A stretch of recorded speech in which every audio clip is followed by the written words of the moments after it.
Hello everyone, good morning. আশা করি তোমরা সবাই অনেক ভালো আছো, সুস্থ আছো। আমরাও কিন্তু অনেক ভালো আছি। আর আমার আরেকটা নতুন ব্লগে তোমাদের সবাইকে ওয়েলকাম জানাই। আই হোপ আজকের ভিডিওটা তোমাদের সবার ভালো লাগবে, তাই সবাইকে অনুরোধ করছি আমার পুরো ভিডিওটা দেখার। আর এখন বাজে সকাল 6টা, তো সকাল 6টা থেকে আমি আমার ব্লগটা শুরু করলাম। সকালবেলা ঘুম থেকে উঠে প্রত্যেক দিনের মতো কিন্তু আমি আমার কাজকর্ম শুরু করে দিয়েছি। আর এই ঘরের বেড কভারটা আজকে চেঞ্জ করব, কারণ দুদিন হলো বেড কভারটা চেঞ্জ করা হচ্ছে না। আর আমি তো প্রায় একদিন দুদিন পর পরই বেড কভার চেঞ্জ করি, এটা আমার একটা হ্যাবিট হয়ে গেছে। একদিন দুদিন গেলেই বেড কভার চেঞ্জ। তো ভালো করে বেড কভারটা পেতে তারপরে কিন্তু খাটটাও মুছে নিলাম। আর তোমরা প্রায় আমার প্রত্যেকটা ভিডিওতেই দেখো আমি কিন্তু এইভাবে প্রত্যেক দিন সকালবেলায় কিন্তু ডাস্টিংয়ের কাজটা করি। আর তোমরা হয়তো ভাবতে পারো প্রত্যেক দিনই একই ধরনের কাজকর্ম দেখায়, সেটা না। আমার হচ্ছে ডেইলি লাইফস্টাইলের ব্লগ চ্যানেল। তো আমি প্রত্যেক দিন কী করি না করি সকাল থেকে রাত অবধি সবই কিন্তু তোমাদের সঙ্গে শেয়ার করি। তো দেখো ভালো করে বেড কাভারটা পেতে তারপর বালিশ টালিশ গুছিয়ে এদিকে সকালবেলা করে নিলাম ভাত আর আলু ভাজা। সোনা আমাকে খাওয়াবো, কারণ অনেকটাই বেলা হয়ে গেছে। আর ওদিকে আমি রুটিও করেছি, রুটি আলু ভাজা তো আছেই, আর মিষ্টি ওটা দিয়েও সকালবেলা আমাদের ব্রেকফাস্ট হয়ে যাবে। আর সোনামাকে রুটি দিই না, কারণ ও এমনিতে ওর শরীরের অবস্থা দেখো, তাই ওকে ভাতই দিই। আর বাচ্চাদের রুটি খেতে একটু প্রবলেমই হয়। তো দেখো সকালবেলা ব্রেকফাস্ট করতে করতেই নেমে গেল বৃষ্টি। আর সত্যি এত ভালো লাগছে যে বৃষ্টিটা হওয়ার পরে এত গরম পড়েছিল সকাল থেকে, তো বৃষ্টিটা হয়ে মোটামুটি একটু ঠান্ডা পড়েছে, ওয়েদারটা অনেকটাই ঠান্ডা হয়ে গেল। আর এদিকে দেখো আমি একটু নিয়ে নিলাম টক দই। আজকে চুলে টক দই দেবো। আর টক দইটা দেওয়ার পরে চুলটা এতটাই সিল্কি হয় সত্যি।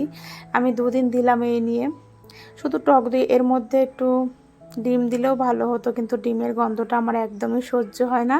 তাই শুধু টক দইটা ভালো করে ফেটিয়ে এটাকে পুরো চুলে একদম মেখে নেব। মেখে তারপর কিছুক্ষণ রেখে শ্যাম্পু করব।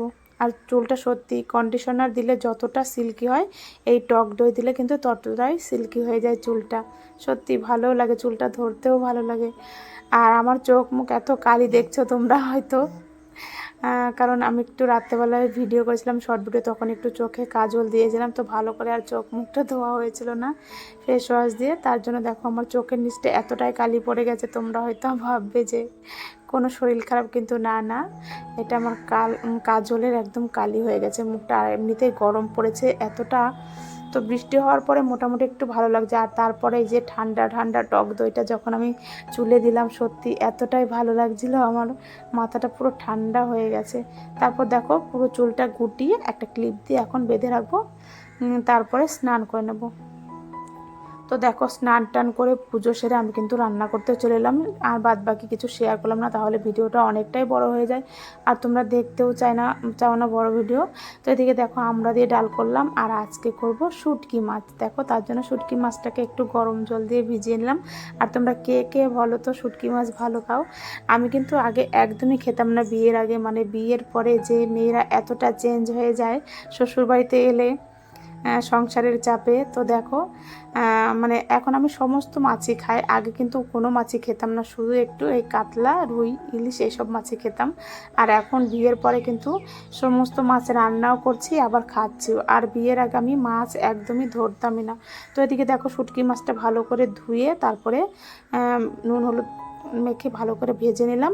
আর এদিকে দেখো সবজি কেটে নিয়েছি, বেগুন আলু আর ঝিঙে কাঁঠালের যে বীজগুলো হয় না সেগুলো। তো সমস্ত কিছু দিয়ে কিন্তু করব আমি শুটকি মাছটা। সমস্ত সবজি দিয়ে করলে ভালোই লাগে খেতে, আর একটু বেশি করে পেঁয়াজ দিতে হবে। তার জন্য কড়াইতে প্রথমে তেল দিয়ে একটু জিরে ফোড়ন দিয়ে শুকনো লঙ্কা ফোড়ন দিয়ে তারপরে কুচানো পেঁয়াজ আর চিড়ে রাখা কাঁচা লঙ্কা ভালো করে ভেজে তারপর মশলা দিয়ে সবজিটা দিয়ে তারপর মশলা কষিয়ে দেখো ভেজে রাখা শুটকি মাছটাও দিয়ে দিলাম। আর তার সঙ্গে করব আজকে খানকুনি পাতা বাটা। খানকুনি না, এটাকে ঘ্যাটকল পাতা বলে হয়তো, আর আমাদের এদিকে খারকল পাতা বটে। তো দেখো দুপুরবেলা খাওয়া দাওয়া শেষে তারপর রাত্রে একটা জন্মদিন বাড়িতে চলে এলাম। হঠাৎ করে এই নিমন্ত্রণটা এলো আমাদের পাশের বাড়ি। তো দেখো একটা বাচ্চার জন্মদিন ছিল 1 বছরে, তো সেখানে এলাম। আর ওরা ডান্স করছিল, তো আমাকেও একটু টেনে নিলাম, আমিও একটুখানি ডান্স করে নিলাম। আর আমরা গেছি অনেক রাত্রে, গিয়ে দেখি সবাই খেয়ে চলেও গেছে। তো বন্ধুরা আমার ভিডিওটা কেমন লাগলো তোমরা কিন্তু অবশ্যই কমেন্টসে বলবে। আর আমি একদম ছোট্ট ভিডিও করলাম, যাতে তোমাদের একটু সুবিধা হয়, তোমরা অধৈর্য না হয়ে যাও। সত্যি জন্মদিন বাড়ি গিয়ে খুব মজা করলাম। লাস্টে গেলে কি হবে, কিন্তু লাস্টেই কিন্তু বেশি মজা। আর আমরা তাও খেয়ে দিয়ে আস্তে আস্তে 12টা বেজে গেছে রাত্রেবেলা। তো এখানে সাউন্ডটা মিউট করে দিলাম, তোমরা তো জানোই কপিরাইটের ভয় থাকে। আর মিউজিক ছাড়া ডান্সগুলো দেখে ভয়েস দেওয়ার সময় আমি নিজেরই হাসি পাচ্ছে, কতটা কার্টুন লাগছে আমাদের, যে গান ছাড়াই নেচে যাচ্ছি। তো এখানে যদি মিউজিকটা দেওয়া যেত সত্যি তোমাদেরও ভালো লাগতো, আমারও ভালো লাগতো। এত সুন্দর গানের ডান্সগুলো করছিল সবাই। তো এদিকে দেখো পুরো ফাঁকা, আর এই কজনই আছে আমরা শুধু। কার আমার ছেলে দেখো এখানে বসে আছে, আমাদের ডান্স দেখছিল বসে বসে। আর আমার মেয়ে তো ঘুমাবে না, এদের ডান্সটা দেখো একটু। তো নতুন বন্ধুরা তোমরা যারা এখন আমার চ্যানেলটি সাবস্ক্রাইব করোনি, অবশ্যই সাবস্ক্রাইব করে দিয়ে আমার পাশে থেকো। আর পুরনো বন্ধুদের তো অনেক অনেক ধন্যবাদ, যারা আমার ভিডিও দেখছো এত ধৈর্য ধরে, তাদেরকে অনেক অনেক ধন্যবাদ। আর তোমরা কিন্তু অবশ্যই লাইক দিয়ে ভিডিওটা দেখো। আর তারপর দেখো আমরা খাওয়া দাওয়া করে বাড়ি চলে এলাম। তো আজকের মতো ভিডিওটা এখানে শেষ করছি, তোমরা সবাই ভালো থেকো।